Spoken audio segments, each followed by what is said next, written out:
ইউক্রেনের দক্ষিণাঞ্চল শহর ক্রিভিরিয়ায় রাশিয়ার ক্ষেপণাস্ত্র হামলায় অন্তত ৯ জন নিহত ও ২৯ জন আহত হয়েছেন বলে কর্মকর্তারা জানিয়েছেন।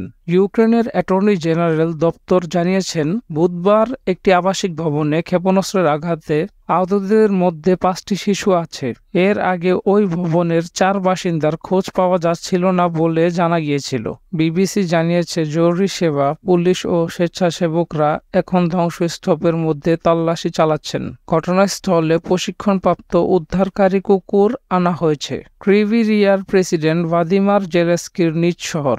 এখানে হামলায় যে খবর প্রকাশ করা হয়েছে সে বিষয়ে রাশিয়ার প্রতিরক্ষা মন্ত্রণালয় প্রকাশ্যে কোনো মন্তব্য করেনি। জেলেনস্কি ক্রিভিরিয়ার রাশিয়া হামলায় নিহতদের স্বজন ও বন্ধুদের প্রতি সমবেদনা জানিয়েছেন।